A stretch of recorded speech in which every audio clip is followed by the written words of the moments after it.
Okay, so taking a little bit of a left turn, I'm Mal Graham. I'm the Strategy Director at Wild Animal Initiative, which is a research and grant-making organization.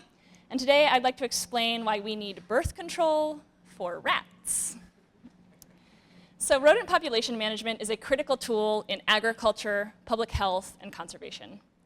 In agriculture, rodents destroy crops in the field and in storage. In fact, they are the primary cause of post-harvest losses worldwide.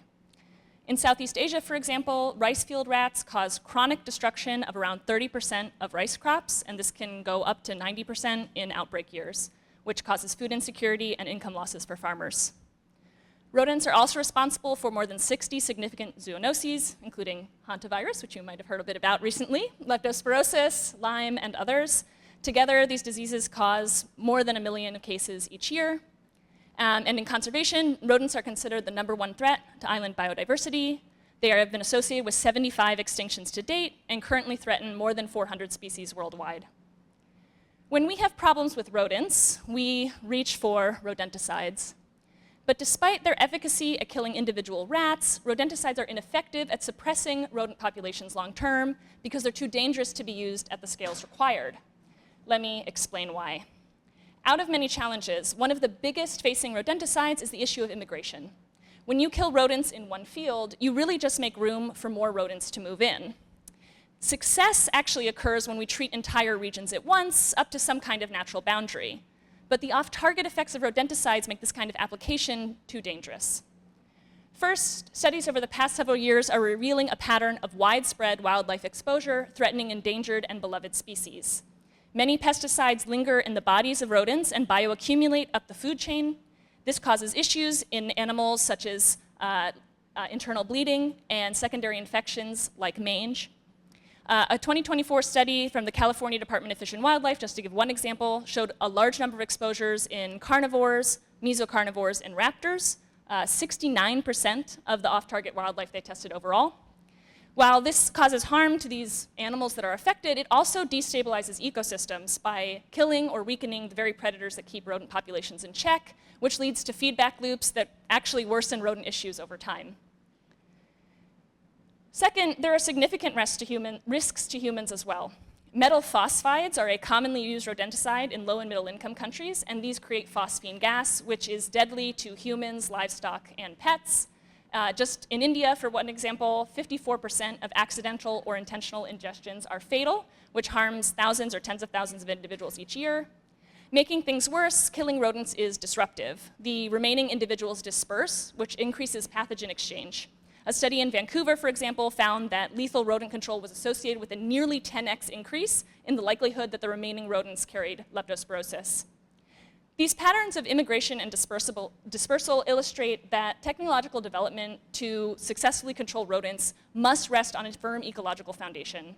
As a wildlife scientist, I've spent the last almost a decade working on interdisciplinary problems surrounding wildlife, and in my experience, the most successful approaches always begin with a firm understanding of the animal that you are working with.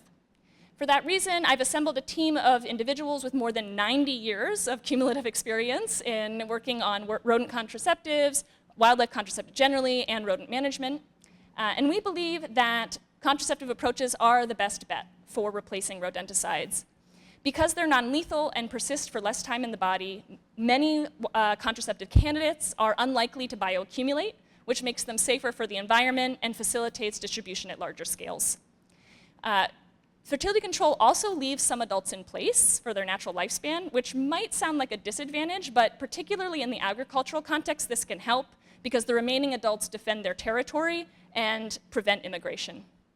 We've taken advantage of these benefits in many contexts. We use fertility control to control pigeons in Spain, horses in the US, and elephants in South Africa. But the challenge here is to find tools that work for numerous small burrow-dwelling rodents, and many of the best options are sitting in a valley of death between fundamental science and commercial R&D. So to replace rodenticides with a method of control that can be applied at the right scales, we're seeking up to $50 million of philanthropic funding to run a 5-year program. This will pursue several avenues at once and down-select at each stage the most promising candidates to maximize our chances of bringing rodent fertility control to commercial handoff. We'll focus on just 5 species, who together account for a huge percentage of global rodent damage burden. And they share many reproductive traits, which makes it possible that a tool that works for one of them will work for all of them. We'll also need to hit specific milestones and criteria, which include making sure the product is effective, safe, and stable. To do this, we'll begin in the lab to identify compounds with the appropriate characteristics. We will then take the successful compounds and match them with delivery teams who can prepare for validation in a test environment. The program will culminate in a large-scale field demonstration to build confidence in the rodent control community that these products work by having a third-party validation step. This program is newly possible because of innovations in drug delivery and fertility control that have never been brought together. There are many pathways that show promise, which include immunocontraceptives and chemosterilants, and they've shown lasting sterility in early-stage trials. Immunocontraceptives, which are vaccines that instruct the immune system to attack one or more parts of the reproductive physiology, are particularly promising because of their safety and high efficacy. They've historically only been injectable, but there are new oral vaccination tools coming out of human drug development that could be applied to facilitate delivery via bait. And other delivery ideas like transferable vaccines or even delivery via pollen spores have been explored and are ready for further investment. These technical breakthroughs come at a moment when regulatory shifts in many regions are closing the pathways that permit rodenticide use. The cost of registering a new rodenticide is so prohibitive that the EPA has registered only one new product in the last 20 years. Crucially, the EU has designated many rodenticides as candidates for substitution, meaning that once an alternative is available, these products will no longer be legal to use, which creates a market opportunity at a time when we need rodent control more than ever. Climate change is likely to increase rodent populations, and urbanization brings rodents and humans closer together, which will exacerbate issues. A final advantage of our program is that many of the technologies developed may translate to other problems, such as vaccinating rodents to prevent zoonotic disease, reducing populations of other invasive species, and generally mitigating any human-wildlife conflict that results from high population densities. We're at a critical period of global change where human-wildlife conflict is likely to increase. Fertility control research is a strong bet for meeting this moment and one that could invigorate a field that has been relying on the same old tools for decades. So I hope you'll make that bet with me and help build the next generation of approaches for solving ecological conflicts. Thank you.